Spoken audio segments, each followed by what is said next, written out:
Hello and welcome back. In today's episode, we are going to be talking about the wooden frame and all the little components and how it compares to our magazine.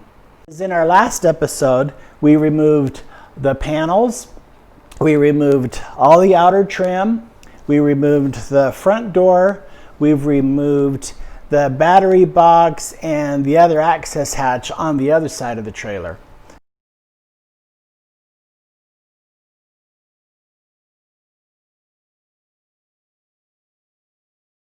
After getting before we were able to get the panel off, I had to put in this piece of metal strapping here and this piece of metal strapping here because this joint and this joint down here are completely rotted out. So that's what's holding the door on, and this piece of wood member is rotted too. But one thing I did want to point out, just like it's in our magazine, they're showing these awesome joints, or they're lap joints. Come along here, look to the side in there, and they've made it a lap joint. Lap joint. Lap joint, and this is awesome. I think it's really cool that it follows exactly what the magazine says. The only problem with it nowadays, this won't work. Because we go down the freeway 60-70 miles an hour, I don't think it's going to hold up. So we're going to make our frame a little bit thicker. And we're thinking about doing a glue laminated frame. But all this here you can't see now because I put the plate there, but this is all rotted. There's nothing left. But I love the joinery. It's really cool.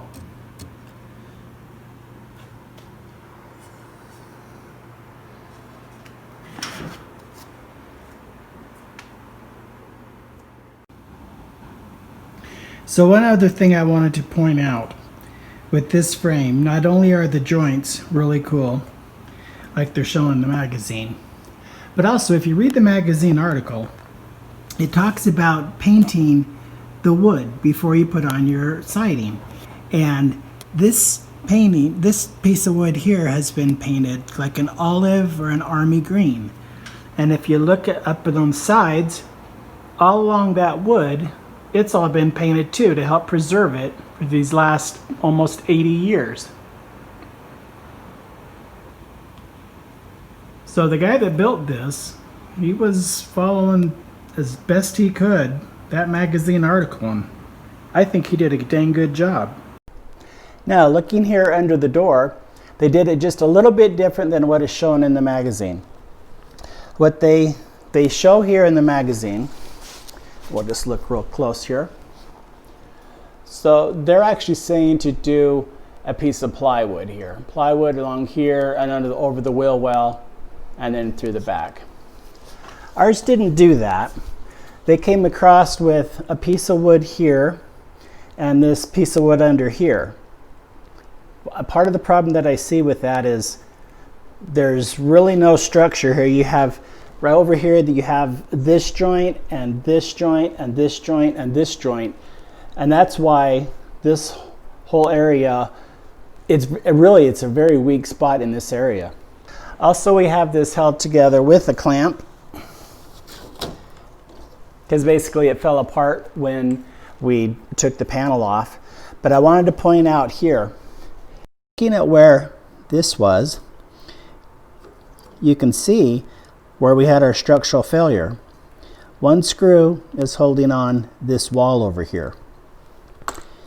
So our little 2x4 is split, split, split. Another reason why I'm very glad I didn't drive down the freeway with this at going 70 miles an hour. There is an extra brace here, I noticed. There's a brace right here that the floor actually is screwed down to. Right here. So it gives you a little more support. But to have this wall sitting on just this one piece here, that structurally is not sound. So we will not be doing this type of situation when we rebuild this trailer. So if you look at this, this is rotted. This piece used to come down here and it was screwed in here. That beam just has a light crack in it. It's not bad, although that might be okay. So again, the joints are really awesome, but you have too many of them too close. Looks like our wall is supported here, here, and here. But the problem is it's screwed into these 3/4 inch boards behind, and structurally that's just not going to work.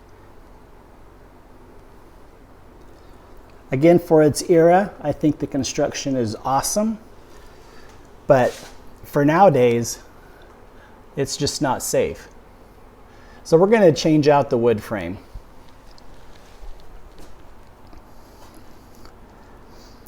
So our wood panels. Seems like everything from the kitchenette on each side is pretty much rotted. I'm assuming it's just water running down everywhere.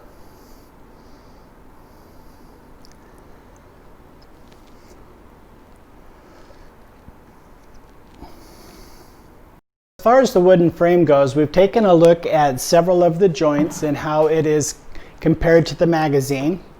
It's all lap jointed, and it was all done very well for that time period. In the magazine, it shows us the outside rail. It shows us where there's a center rail, a lower rail, and you have I guess you call it a column where the door frame is open, and also here, or a back column where the kitchenette starts. Now, it just has the one piece of plywood instead of having plywood go from here, up here, and around and over to here. As you can see in the picture, we're on this side here, and it's got the plywood over the wheel well. Plywood's under the door, which we're going to change. We're going to add. So the plywood is over the wheel. It has this beam, column, column, column. The only thing that I see they did a little bit different is above the doorway, and we're going to actually change ours to look like this. There is this extra little piece of wood right here. That's to have a door in, or I'm sorry, that's to have a vent in the door, in the top of the door. So the last part about framing on this side that I can see is, let's bring you over here to the kitchenette and let's take a look at some of that. So the way that they attach the cabinet is, it looks like they just built the whole cabinet, then they just set it right on this piece of wood, because this wood is actually, it's not even secured, it's just set there. This piece, I don't know where it came from. It just fell off when we removed the panels. Same with this one. We'll replace all of this wood here.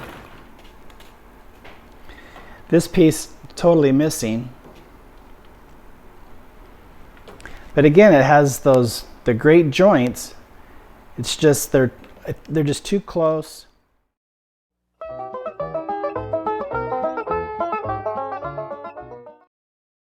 So we've turned the trailer around and we're looking at the street side. The framing is pretty much the same. It has the lap joints put together with the screws. Again, it has the paint on the wood that has helped to preserve this for it's nearly 80 years old. It has a header above the window area. It has the bottom of the window. It has a header over this box, which is really interesting. In the previous video, when we were removing the panel, I thought it was for putting different camping supplies in and out of it instead of having to go to the door side. Well, you could do that. However, upon further study and looking in the magazine, I found out this actually serves a purpose. And the purpose which they were using it for was for air circulation. If you look where my finger is, you can see that this door right here, they actually used it for air circulation. I found that to be actually quite interesting. Also right here is a panel that they would put over the hole. I mean, ours had a door on the outside of it, but this one, it had a screen. But they would use this panel right here in transport in order to keep stuff out, I guess, when they were traveling. Interesting concept. Another interesting thing to point out is when we removed the outer skin, then we actually had a window frame here.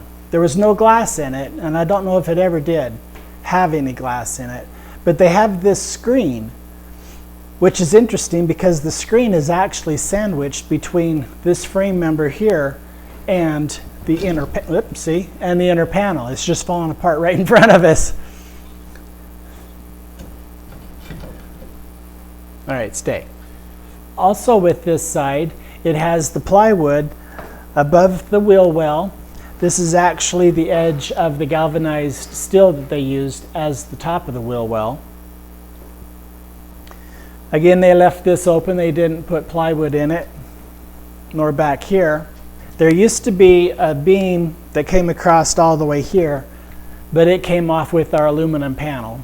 Again, other parts of our video series, you've seen this situation down here where there used to be a battery box. This frame is just completely falling apart now, letting it sit here with gravity over time, and it's just slowly falling into the floor.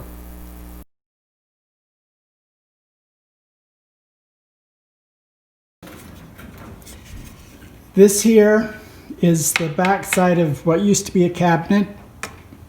The rear front of the cabinet is totally gone. The bottom is totally gone. This is where the battery box was. And if you look down here, this is the countertop. It's supposed to be up in line with this. So this whole thing is just collapsed. Originally we was going to take off this back panel, but because of all this weight and collapsing of everything in here, we're going to hold off on that.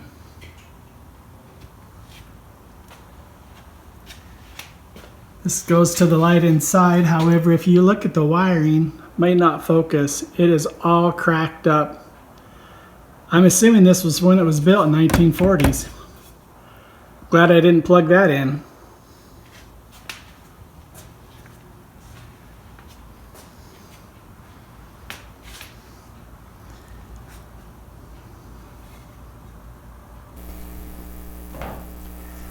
This piece here used to go here, but it's so completely rotted. It's just water and rot. I don't think there's ever been any bugs in it, but it's just rotten. And that's okay, because we're going to clean it all up. We're going to build a brand new frame and take this camper back on the road like it deserves to be. So I think that completes our overview of the curbside frame, our overview of our street side frame. Again, they're very similar. The only difference is it has these dividers for the window and these two compartments. Next, what we're going to be doing is we're going to remove our back hatch, and because it's starting to put a lot of weight right here, so we're going to remove our back hatch. And then the exciting part is we're going to remove our top aluminum panel. What that's going to involve is loosening all the screws. Then we're going to have to stick some type of a beam at several different places, put a frame up on top of the entire thing, sandwich it together, and then lift it off and raise it up and store it up in the ceiling part of our shop. That should be really exciting, so stick around, won't you? That ends part 2, chapter 3, examining the existing wooden frame. Please like and subscribe, and join us next time when we will start the rear hatch removal.